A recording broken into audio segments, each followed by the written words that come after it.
Habits play a significant role in shaping who we are and what we do. In fact, habitual behavior is believed to make up as much as 70% of our daily activities. People are highly variable when it comes to forming habits. If you struggle to form one habit, it doesn't mean you won't be able to form other habits easily. There is a common belief that it takes 21 days to form a habit, but opinions vary. Some say 18 days, some 21 days, others 30 days, and some even 60 days. So, which is correct? Does it depend on the habit being formed or the person trying to form it? A study published in 2010 by researcher Lally found that forming the same habit can take anywhere from 18 to 254 days, depending on the individual. This leads to the idea of applying the science of how our nervous system learns and undergoes neuroplasticity to understand habit formation, maintenance, and even breaking unwanted habits. Let's delve into the research psychology literature to explore effective strategies. Each time a habit is repeated, small changes occur in the brain's cognitive and neural mechanisms associated with procedural memory. Procedural memory is different from episodic memory. Episodic memory involves recalling specific events that happened, while procedural memory involves remembering the sequence of actions required to achieve a specific outcome. It's like following a recipe, completing sets and reps in exercise, or swimming a set number of laps with a particular technique.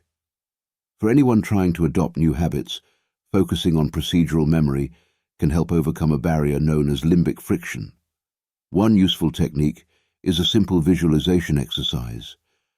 Unlike traditional visualization, which often involves sitting with closed eyes and intense concentration, this exercise can be straightforward and practical. If you want to establish a new habit, such as making an espresso each morning, you can mentally walk through the specific steps required. For example, think about entering the kitchen, turning on the espresso machine, and brewing the espresso. Visualizing each step from start to finish just once can significantly increase the likelihood of consistently performing the habit. This simple mental exercise can have a profound impact, making it much more likely that you will continue the habit, not just initially, but in the days and weeks that follow.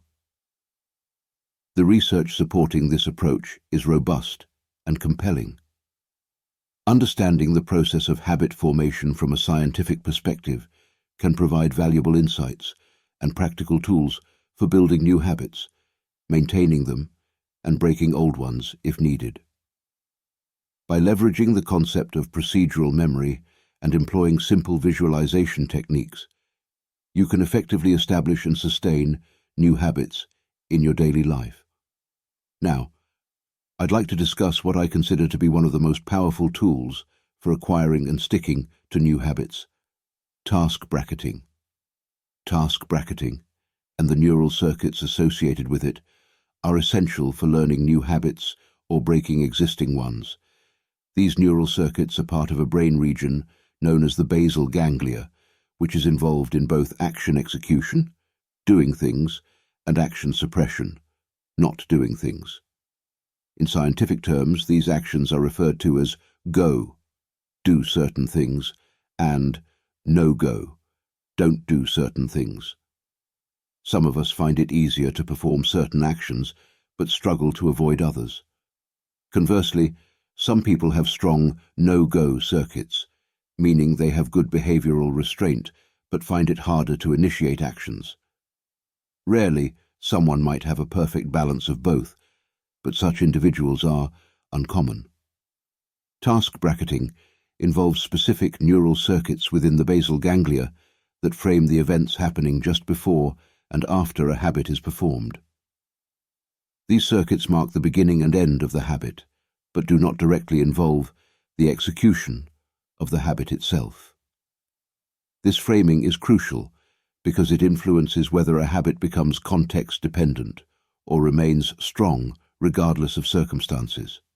For instance, robust task bracketing circuits ensure that a habit is likely to occur even if you didn't sleep well, are distracted, or emotionally unmotivated. When these neural circuits are well established around a particular habit, it becomes ingrained in your routine.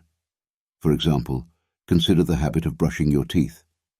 Most people will brush their teeth in the morning, even if they've had a poor night's sleep or are experiencing significant stress.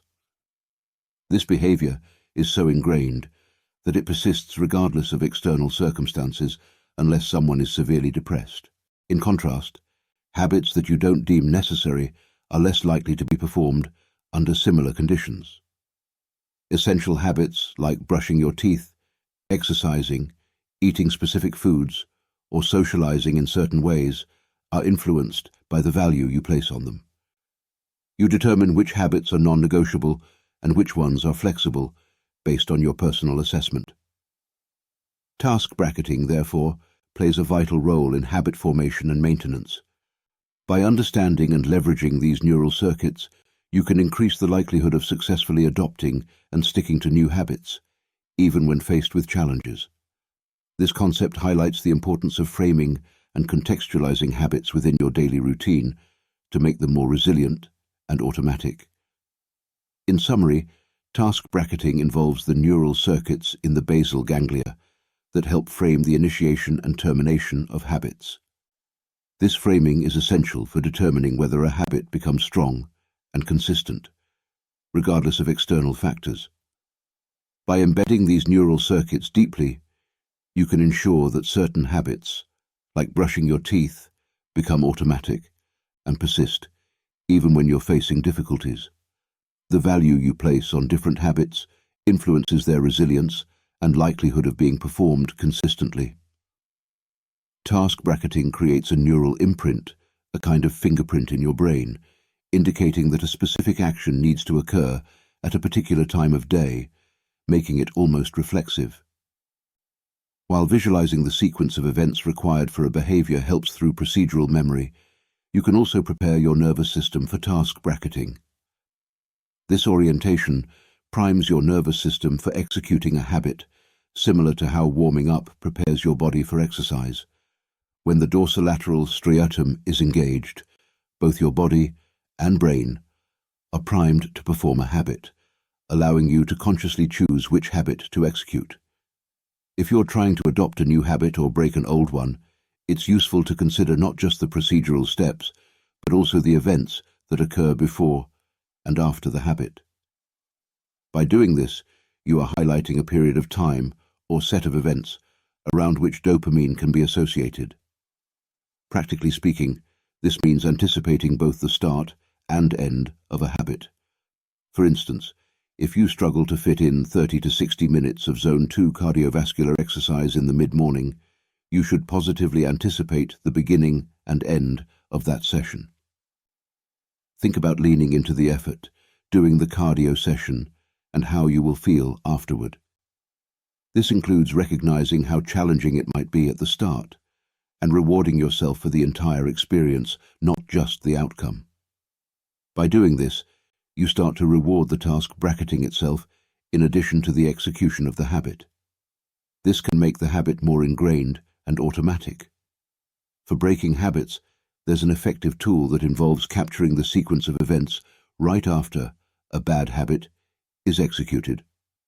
Instead of focusing on the state of mind or events leading to the bad habit, take advantage of the fact that the neurons responsible for the bad habit were just active. Immediately after the bad habit, engage in a replacement behavior.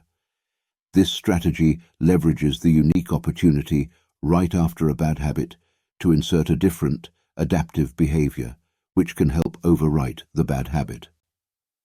This approach is particularly powerful because it shifts the focus from trying to prevent the bad habit to taking action immediately after it occurs. By doing this, you can start to rewire your brain to favor the new, positive behavior over the old, negative one. Let's consider an example.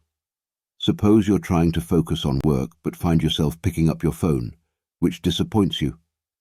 While you could just put the phone down and try to re-engage with your work, if that were easy, you likely wouldn't have picked up the phone in the first place. Instead, a more effective strategy is to immediately engage in a different positive habit after realizing you've picked up your phone. This approach has two main benefits. First, you start to link the execution of the bad behavior with a subsequent good behavior. By doing this, you recruit different neural circuits and neurons, which can help disrupt the sequence of neural firing associated with the bad behavior. Essentially, you create a double habit: the bad habit followed by a good habit. This temporal mismatch helps you become more aware of when you're about to engage in the bad habit. To make this concrete, let's use the example of reflexively picking up your phone. When you catch yourself doing this, you put the phone down and immediately engage in another positive behavior that you've identified as beneficial. The specific behavior is subjective and can vary from person to person. For instance, if you're working on staying hydrated, you might go and drink a glass of water. If you're trying to improve your breathing, you could do some breathwork exercises. If you're learning a new language, you might spend 5 minutes practicing language skills. The key is to exit whatever you were doing and perform this new positive habit immediately after realizing you've engaged in the bad habit, even if it's only for a short period.